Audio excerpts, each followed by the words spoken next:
It begins like it always does, subtly. A change in her laughter. The absence of sparkle in her gaze. She still answers his messages, still shows up. But something's missing. Something he can't name. Or won't. He doesn't notice at first. Or maybe he refuses to. Because the illusion is more comfortable than the confrontation. He tells himself she's just tired. Just busy. Just in a phase. She always comes back. She always forgives. She always softens. But Freud warned us, repetition is not affection. It's compulsion. And what he's mistaking for consistency is really exhaustion wearing a familiar mask. She is slipping. And not in a way he can see. It's internal. Emotional. The part of her that used to scan his words for warmth, his silence for meaning, is slowly going quiet. She no longer asks if he meant what he said. She no longer tries to decode the emotional withdrawal. She just notes it. Like weather. It wasn't always this way. There was a time she would have pleaded, fought, explained. She would have stayed up trying to write the perfect message. She would have written in journals, sent voice notes to friends. Now, she closes the app. She goes to sleep. It's not that she doesn't care. It's that she has started caring more about herself. Freud's idea of cathexis, the investment of emotional energy, begins to disintegrate. Where once she was emotionally invested in every nuance of their dynamic, now she is retreating. Not loudly, not angrily, but with an eerie peace. A quiet that signals a shift. He thinks she'll come back. He always did. That's the cycle. The silence. The small apology. The slow reattachment. He relied on her emotional elasticity, her ability to bend, to forgive, to hope. But something's changed. And it's not external. It's internal. She no longer fears the loss. She no longer feels the need to prove her worth through being chosen. Her energy is no longer wrapped around him. It's folding back into her. There's a Freudian truth at play here, transference. What she once projected onto him, perhaps the father who was emotionally unavailable, the partner who disappeared without explanation, she now sees clearly. It was never about him. It was about trying to heal through proximity. But now, she steps away from that projection. She stops trying to fix what isn't hers to mend. She begins to walk differently. Not literally, but psychically. Her silence grows roots. It becomes a form of protection, not punishment. And with it, her nervous system starts to exhale. Meanwhile, he feels a disturbance. Something is different, though she hasn't said anything. It's not that she's colder. It's that she's unreachable. She's present in the room, but gone from the equation. And that scares him more than anger ever could. He tells himself she's overreacting. That it's a phase. He leans on the past, how many times she's come back. He doesn't realize that history is not a guarantee. That one day the pattern ends. Not with a bang, but with a breath. He still expects her return. But the tides have turned. And she has finally realized. Love shouldn't feel like chasing. Silence shouldn't be the only form of communication. And she shouldn't have to lose herself just to keep someone else. This is only the beginning. It doesn't happen all at once. There's no singular moment when she decides, I'm done. It's incremental. A gradual shedding of the expectations she once held like gospel. A quiet unraveling. Like silk slipping through fingers, soft but final. At first, she still replies. Still sends emojis to smooth over tension. Still suggests dinner plans, offers small affection. But beneath it, something vital is shifting. Her psyche has begun to disconnect, not as punishment, but as survival. And while the world outside remains the same, her inner landscape is transforming. Freud would say this is the ego reconfiguring itself in response to repeated disappointment. Not grand betrayal, but micro-fractures. Each unanswered message, each lack of presence, each moment she had to mother instead of being met. These small injuries accumulate. They nest inside the unconscious. And eventually, the ego must protect itself. He doesn't notice, or he chooses not to. He's grown accustomed to her return, to the emotional safety net she always provides. He assumes her silence means processing, not exiting. He forgets that women often stay emotionally long after they've already left psychologically. She begins to reclaim space. Small things. The way she closes doors. The way she lingers in the shower, not to grieve, but to think clearly. The way she stops over-explaining. There's less urgency in her. Less effort to fill the silence. Because she's learning that peace is not something he can give. It's something she must preserve. She goes back to old hobbies. Things she loved before the relationship redefined her. She plays music while cooking, not for romance, but for solitude. She revisits her own gaze in the mirror, not to look good for someone, but to recognize herself. This is individuation.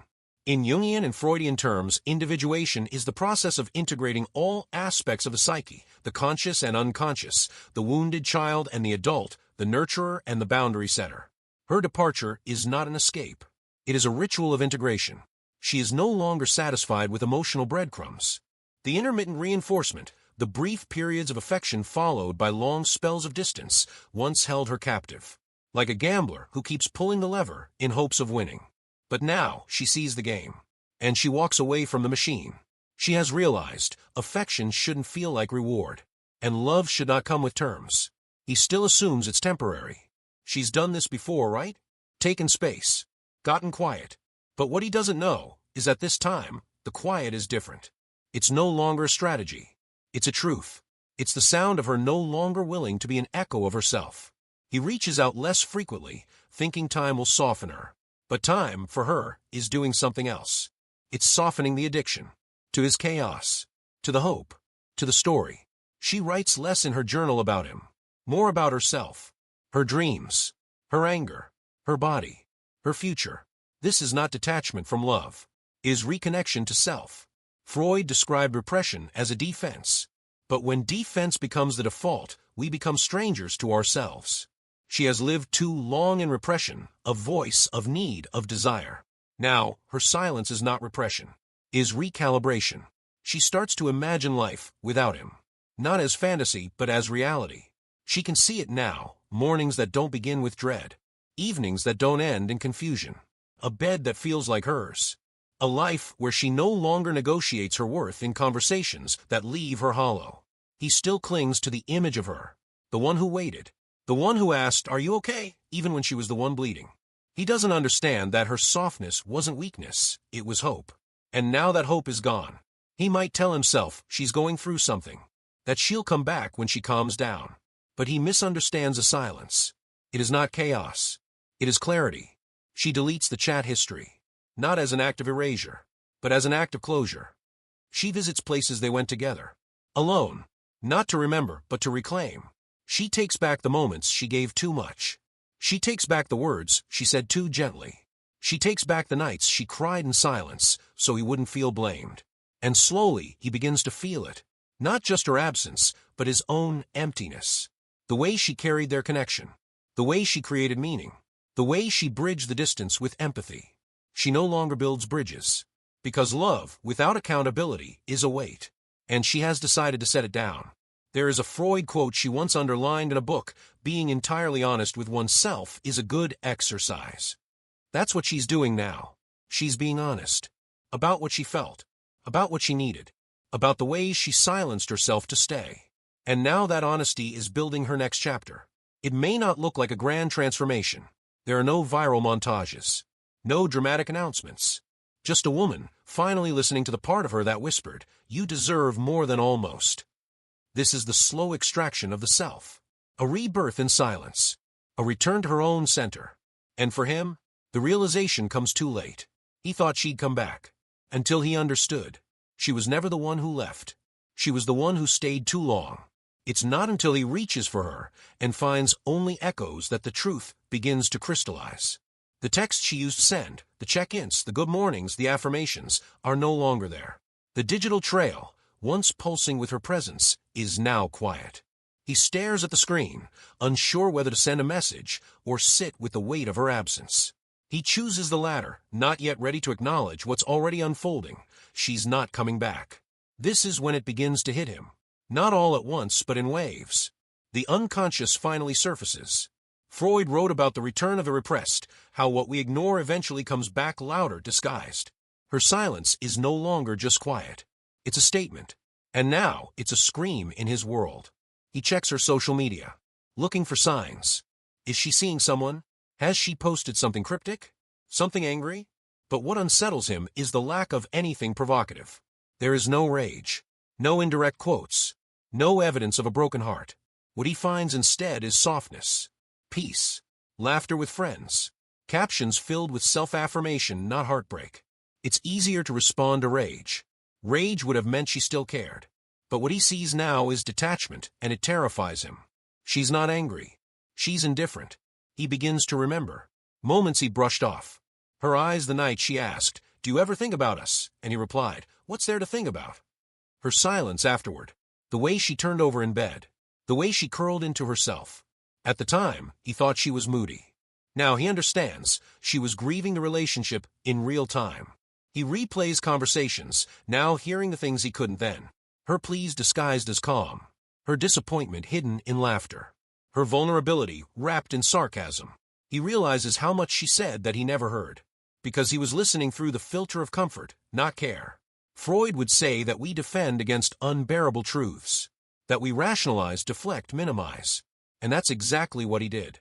She tried to talk about the distance. He said she was overthinking. She asked for time. He said, "Aren't we together all the time?" She cried one night without a clear reason, and he turned to sleep. Now he's the one who can't sleep. He imagines what he would say if she picked up the phone. He rehearses it. "I miss you. I didn't realize. I was wrong." But he doesn't call. Part of him knows it would be too little, too late. Another part still clings to hope. Hope that she'll do what she's always done, return. But days pass. Weeks. He sees mutual friends. They ask if he's talked to her. He shrugs, pretending not to care. Inside, he's spiraling. He doesn't want to admit the truth. That the woman he thought he'd always have access to no longer grants him emotional entry. She has changed the locks. She no longer waits for the right moment. She no longer checks his page. She no longer fantasizes about if he changes. Because she has redirected her fantasy. Not to another man, but to a different version of herself. One who chooses peace. One who stops settling. And here lies the lesson Freud would have underlined. The unconscious doesn't forget. It simply waits. She didn't walk away from love. She walked away from misrecognition. From constantly trying to be heard in a place that only heard itself. He starts therapy. Not because he thinks he's broken, but because he wants to understand what happened. What he missed. Why the silence feels so loud. The therapist asks, "What did she need from you?" He stumbles. "I don't know." That's when he realizes he never really asked. She is rebuilding. Not out of spite. Out of necessity. Her silence is her scaffold. Her sanctuary. In it, she's reconstructing what the relationship eroded. Her self-trust. Her agency. Her joy. Meanwhile, he moves through the stages. Denial, anger, bargaining. But instead of grief turning to acceptance, he finds himself circling back. Because what he grieves is not just her absence. It's the missed opportunity to meet her in her wholeness. He never truly saw her. Not as she was, but as she functioned for him. As the caretaker. The calm in his storm. The woman who adjusted. Who forgave. Who bent. But she's no longer bending. She's blossoming. And that is what truly breaks him. Because now he sees her clearly. Not as a lover, but as a mirror. A reflection of what he couldn't be. And what she no longer needs. She thought he might notice. She thought he might change. She thought love would be enough. But eventually, she realized, love isn't enough if it's only hers. And so she stopped explaining. She stopped trying. She stopped coming back. This is what Freud meant when he spoke of the painful emergence of truth from repression. It doesn't erupt. It seeps. Quietly. Fully. Until one day, the illusion collapses. And what's left is what was always there. Her voice. Herself. Her silence unbroken. There is a specific kind of silence that settles in a room when the person you expect to return doesn't. It's not the silence of peace, nor the silence of pause. It is absence made physical. Like a ghost of breath you didn't know you were holding. For him, this is the moment that breaks the illusion. Not the moment she left, but the moment he realizes she's not coming back. He walks through their shared spaces, digitally, emotionally, sometimes even literally, and she's nowhere to be found. No trace of longing. No hint of hesitation. It's as if she took not just herself, but the atmosphere she used to bring. Freud wrote of the uncanny, the strange familiarity that unsettles us. That's what he feels now. Everything looks the same. The couch, the playlist, the scent of the candle she liked. But without her presence, it feels surreal. Not comforting, but haunting. Her silence isn't passive anymore. It's active. A declaration. A boundary. He thought silence was just what women did when they were overwhelmed. A strategy. A performance. Something temporary. What he failed to see was that silence, when sustained, becomes structural. It isn't a gesture. It's a wall. A form of protection. Of truth. She had built her world around him for so long. Emotional labor he didn't see. Micro-adjustments he never asked for, but benefited from. Compromises that looked small on the outside, but cost her deeply inside. She made herself readable, comfortable, accessible. And now, she is none of those things to him. She is an enigma.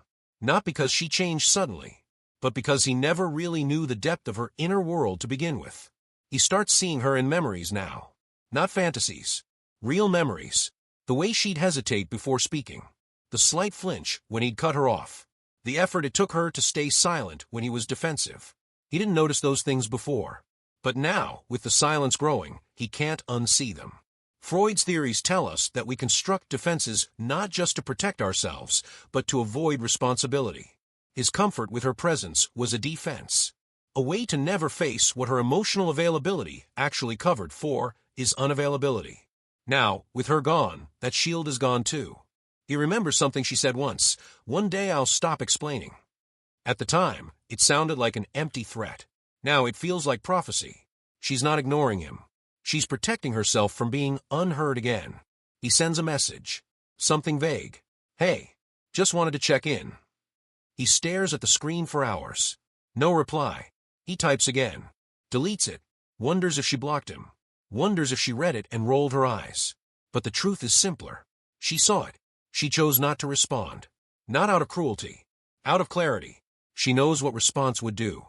It would reignite a cycle. A sliver of hope. A window of emotional labor she no longer wishes to offer. And she's already paid too much into that system. She knows her silence will be interpreted 100 ways. But none of them are hers to manage. She has returned to herself. Fully. The man who assumed she'd always return is left with one truth. She is no longer in orbit. And in that realization, something inside him fractures. He wonders who he is without her forgiveness. Without her softness. Without her gaze that once made him feel whole. But the question isn't who he is without her. It's why he needed her to begin with. Freud might say he used her as an emotional surrogate. A symbolic mother figure. A container for unprocessed need. He projected onto her the care he couldn't give himself. And now that container is gone, and he must face the inner emptiness he once outsourced. Meanwhile, she is not healing in a rush. She is moving slowly. Intentionally. She walks in nature. She deletes photos not in rage, but in release. She journals not to vent, but to remember who she is outside of his perception. She no longer checks his social media. Not because she doesn't care, but because she doesn't need to. Caring no longer means tracking. It means letting go. And he is learning the hardest lesson. That the most permanent goodbyes are the ones not screamed, but felt. He used to think loss came with slamming doors, with ultimatums, with angry speeches. But the most brutal kind of loss is the one that leaves no mark. No exit wound. Just absence. She left no mess. Just a silence so whole it demands he clean his own. And this is why she doesn't come back. Because the version of her he was used to is no longer available. Because love without listening is a monologue. Because healing means breaking cycles, not replaying them. And because eventually, even the most forgiving heart grows quiet. That quiet is not revenge. It's peace. And peace finally is what she chose. The day he finally accepts she's not coming back doesn't feel like a single event. It's a slow revelation, like waking up from a long, indulgent dream and realizing the sun has already set. There's no drama, no message that seals her departure. Just an unshakable knowing that lives in the body. She's gone. Freud often explored what happens when the unconscious is forced into awareness. This is that moment for him. A psychological confrontation. Not just with her absence, but with his own emotional architecture. Because now that she's no longer there, he is left with the empty scaffolding of a relationship he never truly understood. He sits in spaces where her presence used to dwell. The kitchen, the living room, the space between conversations. What once felt like comfort now feels like a mirror, and it reflects more than just his loneliness. It reflects how much of her he took for granted, how much of himself he avoided through her. He thought she'd always be there. He thought love meant reliability, that her affection would replenish itself like a river. He didn't realize rivers run dry when no one tends to the source. There were moments he could have reached deeper. Asked how she was truly. Not the superficial, how was your day, but the real questions. What scares you? What do you need that I'm not giving? But those moments passed. She gave him windows. He drew curtains. And now he's living in the dark. There is grief in his chest. Not for her alone, but for the man he might have been had he met her presence with presence. Had he seen her not as an emotional extension of himself, but as a whole, complex, intuitive being. Now that she's gone, he's meeting the parts of her he never asked about. Freud wrote of mourning versus melancholia, the healthy sadness of loss versus the internal collapse when the loss cannot be accepted.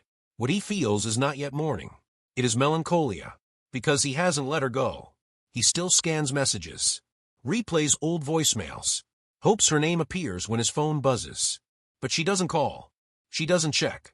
Not because she stopped caring, but because she started caring differently. She no longer sees love as endurance. She sees it as mutuality. And where there is no mutuality, she no longer lingers. She walks with more presence now. Takes herself out for quiet dinners. Learns how to rest without guilt. Her phone is quieter. Her soul lighter. There's still grief, yes. But there is no regret. She gave all she could, and then some. What she keeps now is her energy, her time, her wholeness. She's not punishing him. She's protecting herself. He starts to dream of her. Dreams where she smiles but doesn't speak. Where he reaches for her but wakes before contact. The dreams stir something. Not longing, but recognition. That her absence is not an ending he can rewrite. It's a truth he must live with. He tells a friend one night, "I thought she'd always love me." And his friend replies, "She probably does. But love alone doesn't mean return." That's the part that undoes him. Because for so long, he believed love was enough. But now he knows, love is not a guarantee. Not when it's not nurtured. Not when it's taken as default. He begins the slow work. Therapy. Reflection. He starts to journal. He writes letters to her he'll never send. In one, he writes, "I didn't know you were leaving when you went quiet. I didn't know your silence was the sound of goodbye." But she knew. That's why she stopped asking. That's why she stopped reaching. She knew that explaining herself to someone who listens only when they lose you is not a life worth living. This is not her story anymore. This is his reckoning. And she's not looking back. Because when a woman truly walks away, not just physically, but emotionally, spiritually, it's not rage that keeps her gone. It's clarity. The kind that comes from years of trying. The kind that arrives when she no longer confuses love with labor. She thought he'd catch her silence. She thought he'd ask what it meant. She thought he'd notice. But he didn't. And so she left. Not in haste, but in wholeness. Freud might call it individuation. The integration of the self, free of projection and repression. That's what she's doing now. Integrating. Not for him. For her. Because at some point, the greatest act of love becomes the refusal to stay somewhere that asks you to betray yourself. She is not coming back. Not because she didn't love him, but because she finally loves herself more. Have you experienced a silence that changed everything?